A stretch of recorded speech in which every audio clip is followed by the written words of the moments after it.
नमस्कार। मैं शोभित वर्मा अपने इस प्लेटफॉर्म द एमबीबीएस प्लैनेट पे आप सभी का बहुत बहुत स्वागत करता हूं। जैसा कि आप सभी लोगों को पता है कि 6 जुलाई यानी कि कल का दिन बहुत ही ज़्यादा कन्फ्यूजन भरा था, क्योंकि सुबह एक नोटिस आई कि काउंसलिंग को पोस्टपोन किया जा रहा है और शाम को गवर्नमेंट की तरफ से क्लैरिफिकेशन आया कि ऐसा कुछ भी नहीं है। एंड इसी के साथ में कॉलेजेस को बढ़ने को लेके एनएमसी की तरफ से एक नोटिफिकेशन आया। तो वीडियो का पर्पस है सारी चीज़ को समराइज करना एंड जो कॉलेजेस ऐड अप हो सकते हैं उसके बारे में आपको इंटीमेट करना एंड साथ ही में एक्सपेक्टेड कट ऑफ के बारे में जानकारी देखना। तो वीडियो को मेरे साथ में पूरा देखिए एंड चैनल पे अगर आप पहली बार आए हैं तो प्लीज़ सब्सक्राइब कर लीजिए, क्योंकि नोटिफिकेशंस आपको मिलते रहेंगे। बाकी यूजफुल कंटेंट क्या है चैनल पे आप जाके सर्च कर सकते हैं, डेली लाइव सेशंस होते हैं उनको ज्वाइन कर सकते हैं अपने डाउट्स को पूछने के लिए। तो शुरू करते हैं। पहले 6 जुलाई को यानी कि कल सुबह एक नोटिस आया कि काउंसलिंग को पोस्टपोन किया जा रहा है। आप सभी लोगों को पता है कि माननीय कोर्ट ने इंस्ट्रक्शन दिए थे कि 6 जुलाई से काउंसलिंग को स्टार्ट करना है। बहरहाल जो काउंसलिंग स्टार्ट होने से पहले की जो बेसिक फॉर्मेलिटीज़ होती हैं उसमें कहीं भी कुछ भी एक्टिविटी नहीं दिखाई दी और सभी को ये पता था कि 6 जुलाई को काउंसलिंग नहीं ही स्टार्ट हो पानी है। जिस तरीके से चीज़ें चल रही थी उस तरह से ये काफ़ी ज़्यादा विजिबल था। अब कल फाइनली 6 जुलाई को पहले सुबह नोटिस आया, ऑफिशियल नोटिस ही था, न्यूज़ चैनल्स के थ्रू, ऑथेंटिक सोर्सेज के थ्रू ये न्यूज़ मिली थी कि काउंसलिंग अनडिफाइंड पीरियड के लिए पोस्टपोन की जा रही है, जिससे कि बच्चे ये कयास लगाने लगे कि रीनीट हो सकता है। अब ऐसा इस वजह से काउंसलिंग बॉडी ने मे बी काउंसलिंग को पोस्टपोन किया है। बट फाइनली बाद में शाम में नोटिस आया, गवर्नमेंट ने क्लैरिफिकेशन दिया कि ऐसा नहीं है और एक पब्लिक प्रेस रिलीज निकाली जिसको हम पहले पढ़ेंगे और उसके बाद में हम नए कॉलेजेस और एक्सपेक्टेड कट ऑफ के बारे में डिस्कस करेंगे। इसी के साथ में कुछ 2-3 न्यूज़ हेडलाइंस आपको दिखाना चाहूँगा कि आपका असम का टिनसुकिया मेडिकल कॉलेज है, उसका आपका एनएमसी का अप्रूवल मिल चुका है, 100 सीट्स का ऐड होना तय है। तो असम के बच्चों के लिए गुड न्यूज़ है एंड साथ ही में ऑल इंडिया के लिए भी कुछ सीट्स बढ़ेंगी। देन आपका महाराष्ट्र में भी कुछ कॉलेजेस को बढ़ने की पॉसिबिलिटी है, पीडीएफ में पूरा चीज़ों को देखेंगे। तो प्रेस इन्फॉर्मेशन ब्यूरो यानी कि पीआईबी की तरफ से आपका हेल्थ मिनिस्ट्री की तरफ से अपडेट आया, इसको एक बार फॉर्मेलिटी के लिए बस हम लोग पढ़ रहे हैं।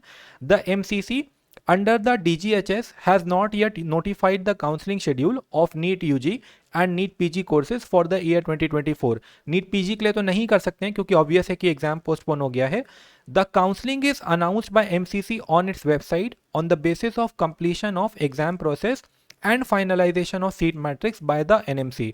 In the years 2021, 22, 23, the counseling for UG seats commenced on 19/1/2022, 11/10/22 and 27/2023 respectively.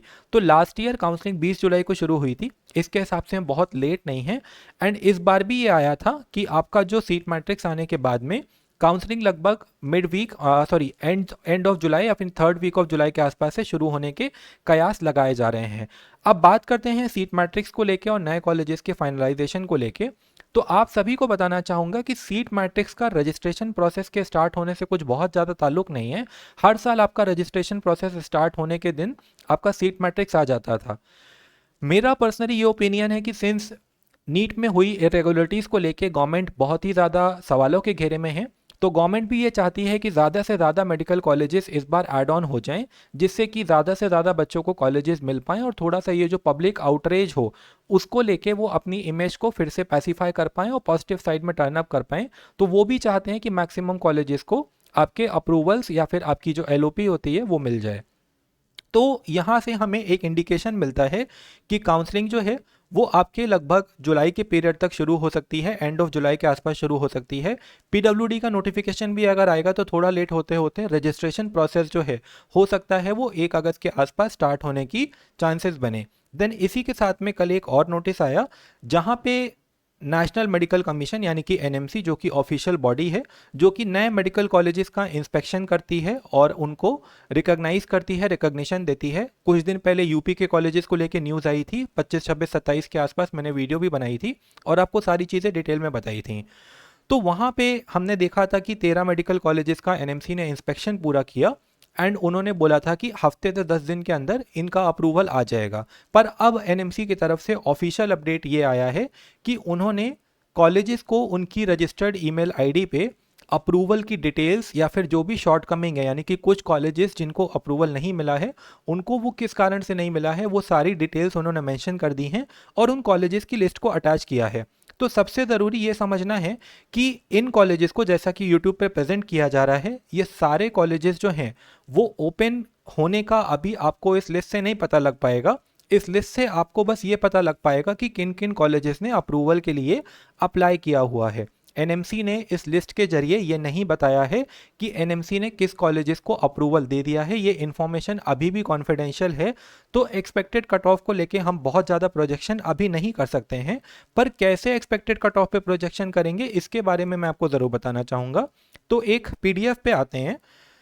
जिस दिन आप लोग नीट का एग्ज़ाम दे के आते हैं उस दिन का सबसे इंपॉर्टेंट टॉपिक होता है कि इस साल का एक्सपेक्टेड कट ऑफ क्या हो सकता है।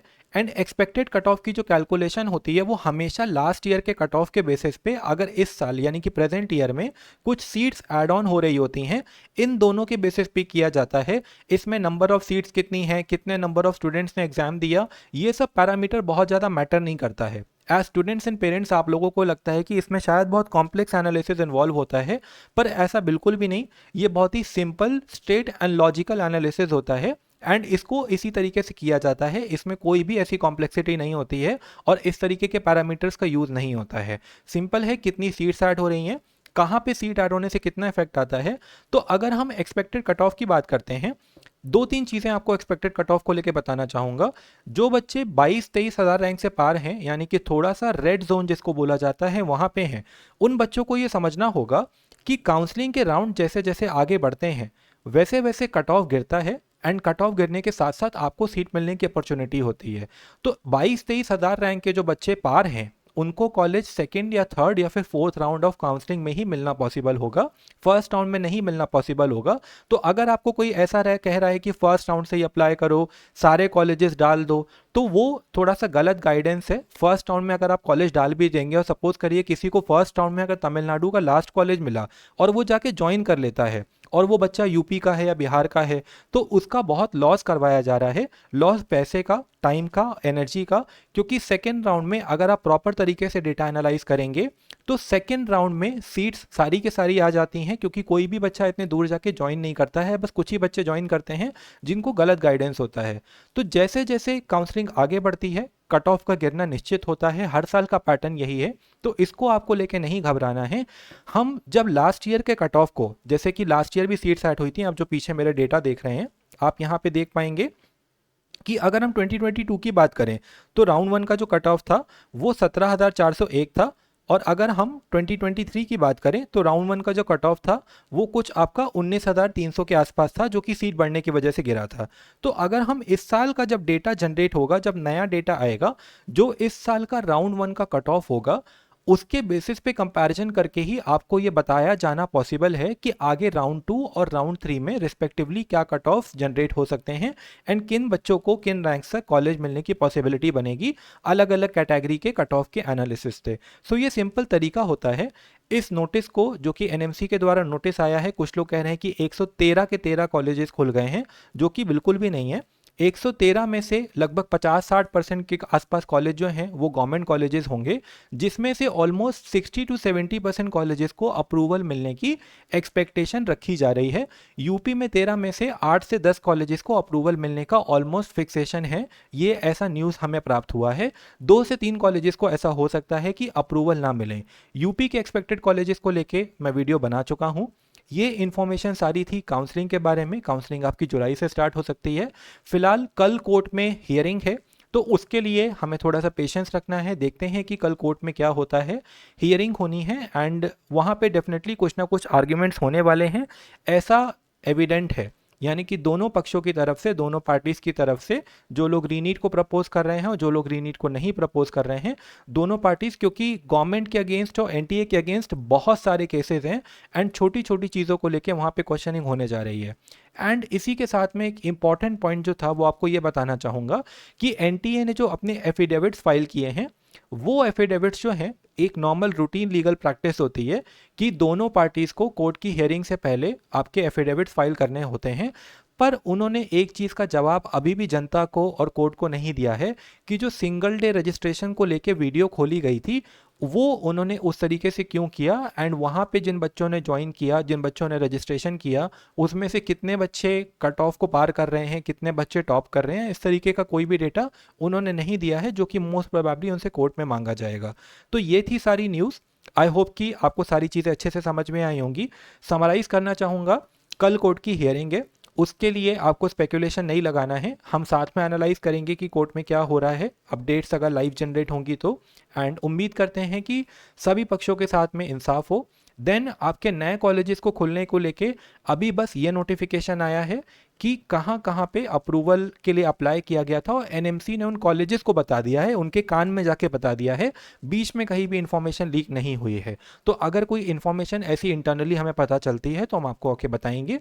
अभी आपको उन कॉलेजेस को बढ़ा हुआ नहीं मानना है, ठीक है। उसमें से 70-80% कॉलेजेस बढ़ रहे हैं, कौन से बढ़ रहे हैं ये हमें नहीं पता है अभी, तो वो हमें जल्द आने वाले समय में पता लग जाएगा और वो हम आपको आके बताएंगे।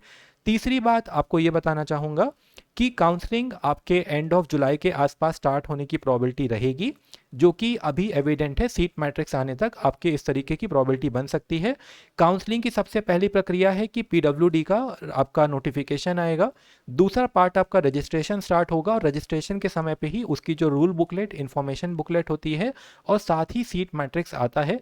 ऐसा नहीं होता है कि पहले सीट मैट्रिक्स बन जाता है उसके बाद में, क्योंकि पिछले सालों का जो रिकॉर्ड है वो हमें ये बताता है कि सेकेंड राउंड में भी सीटें ऐड होती हैं, कभी कभी बीच में चॉइस फिलिंग के दौरान में भी कॉलेजेस ऐड हो जाते हैं। तो ऐसा बिल्कुल भी नहीं है कि सारे के सारे कॉलेजेस ऐड हो जाएंगे तभी चॉइस फिलिंग करवाना पॉसिबल है। तो इस चीज़ों को इस तरीके से आपको देखना है, ये ऑफिशियल एंड जेन्युइन तरीका था जो कि हर साल फॉलो होता है। एंड बाकी सारी इन्फॉर्मेशन मैंने आपको वीडियो के थ्रू दे दी है। चैनल के साथ में जुड़े रहिए, यूज़फुल रिसोर्सेज को यूज़ करिए, टेलीग्राम चैनल को ज़रूर फॉलो कर लीजिए, सारे नोटिफिकेशंस आपको वहाँ मिलते रहेंगे। एंड वी होप कि कल कोर्ट की हियरिंग में जो हो वो सबके लिए अच्छा हो। Thank you for watching the video, wish you all the best, thank you.